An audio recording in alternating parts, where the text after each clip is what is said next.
What is up, guys? It is Sara Dietschy. We're here for another episode of That Creative Life, and I am here with Chase Jarvis. For like the 5 people who don't know who you are, what do you do? I've been an artist my whole life, a photographer and a director, and I guess we're all a bunch of hyphens. So I'm an author, a filmmaker, a hustler, a YouTuber, many of those things, and most recently an entrepreneur, which I feel like those things used to be separate and now they are together. So I would also consider myself an entrepreneur. I started a couple companies, most recently Creative Live, which is the world's largest live streaming education company, and it's focused specifically on creativity. Photo, video, design, music and audio, craft, maker movements, and how to make a living and a life doing all those things. So it's like, it's for you. Yes, it is for you guys. And I'm a big believer, every artist, no matter what you're doing, you're an entrepreneur, because you have to go out there and you have to hustle, you have to get those opportunities. And so true. it's such a great example of that. And so at the heart, you're a photographer. I am. That was like your thing and still your thing. Yep.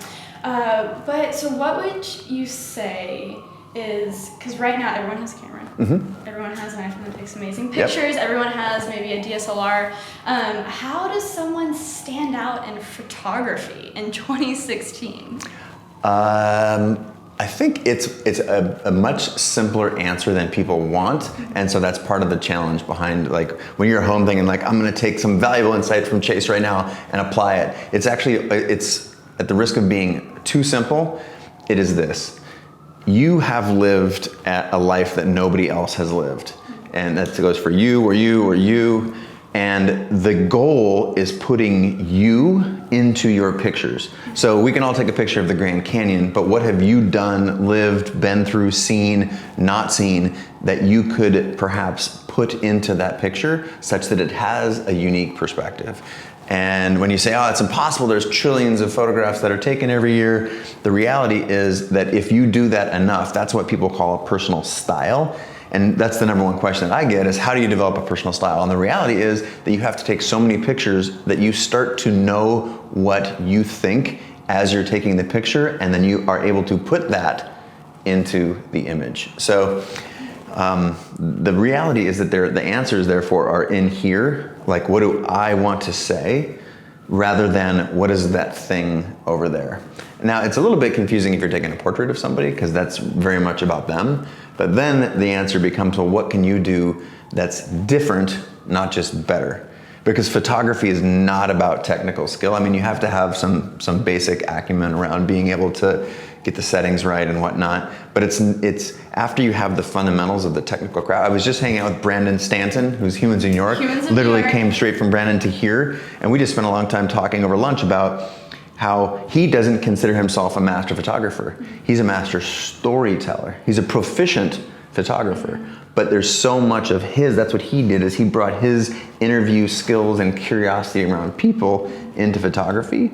And now you can see that he's created something that's clearly different. There was nothing like it before him, and now there's all kinds of copycats and whatnot. But he started a thing because he was trying to do something that was different, not just incrementally better. So once you have like fundamental mastery of your craft, which is essential, you can't take shitty pictures, poopy pictures. Yeah, exactly. But it's really about being different and what can you put into the picture that other people couldn't.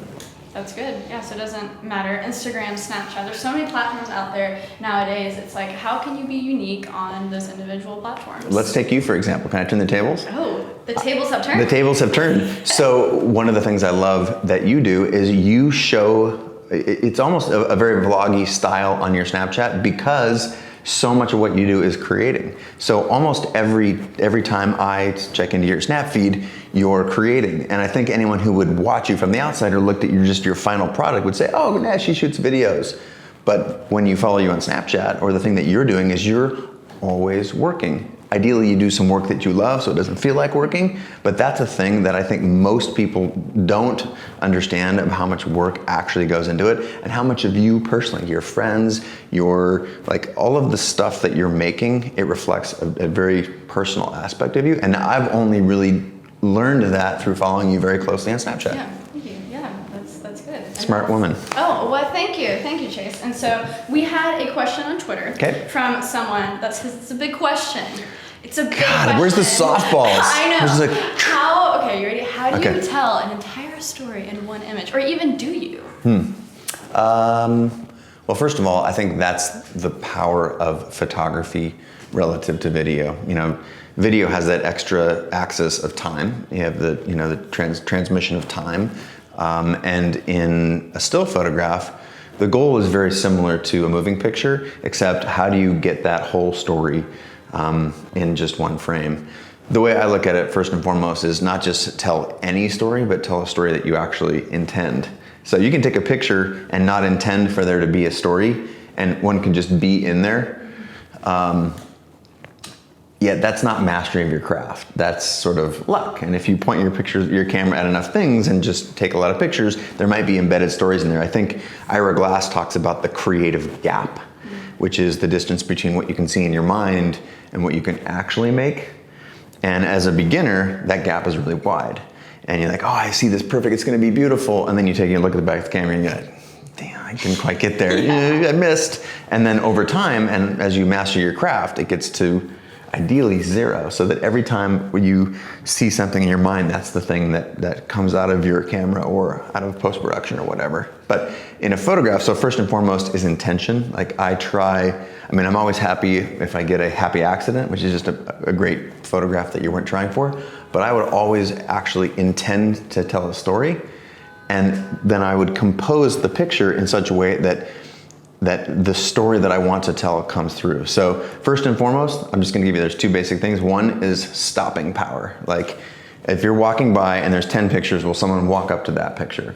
So what is the visual interest that's gonna capture someone's mind?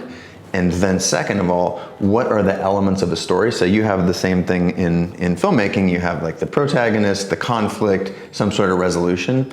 So what in the picture can stand for those things? So where is there, and it's not just conflict, where is there tension, where, who's the subject, what is the subject of the picture, and then where is the resolution? And that's one of the reasons that we like pictures of paths so much and roads, because especially if there's a character on that road, like a runner on a long dusty trail, that makes a ton of sense, right? Because here you have the hero of the image, the challenge is the distance that they have to go to get to where they're going, and then you can actually see the direction that they're headed off to, so you feel very complete. I actually like to leave the loop not quite closed. So a perfect story classically is you have the full loop.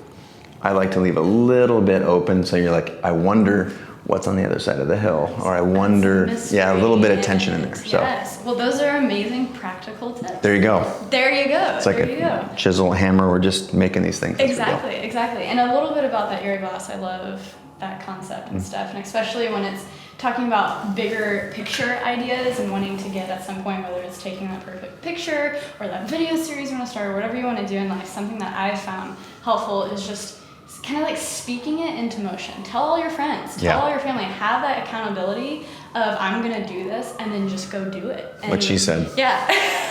Can I tell another quick story about Brandon? Because we were just together. Someone asked the question, like, what do you do when you get creatively blocked? And he really didn't have like an answer. His answer was so brutally simple. It was like, I don't actually get blocked because I'm so focused on doing the work. And if you have discipline, you set a schedule for yourself and you just go to work making, not everything that you make every day is gonna be great, but you literally don't allow yourself to get blocked because there's this practice, there's this underlying praxis of just putting stuff out. And I think you're a stunning example of just making stuff every day. Yeah, so. Yeah, and that structure that you create, because as a creative, as an artist, I feel like sometimes we hate structure. And it's almost like, I don't want constraints, I don't need that, I just need to create. But that structure does add that tension and adds that just like, I gotta post another video because I committed to, even if it's 10 people that are subscribed to your channel. It's that accountability and that structure that's gonna help you. I think that's a fantastic thing. And most people, I used to think that the schedule was there to keep me down, so I didn't want to be a part of a schedule. And then as soon as you impose that on yourself, you realize that that is a great example of a constraint. And it's actually constraints that create creativity. Creativity is not just sort of walking around. So you interview a ton of people. I do. And you just wrapped up something really cool with Creative Live. Tell me a little bit about the 30 days of genius. I spent about 45 days myself and a small, dedicated, super hardworking crew and sat down with my friends, peers, icons in creativity and business, and sat with them for an hour to 2 hours and released a series. So it's not just you can consume each video independently of the other, but it's also at creativelive.com/genius. You can just press one button and then get all 30 of these interviews, all the content, one in your inbox every day wow. for 30 days. And it's one of my favorite things I've ever created. It's, Richard Branson, Mark Cuban, Gary Vee, we just talked about, Ariana Huffington, Brene Brown, Jared Leto. So what was your, maybe not favorite, because I'm gonna be biased, but what was something that really, earmuffs, everybody. Really stuck out to you? A specific person or a specific quote, something that someone touched on? What was something that was like, oh?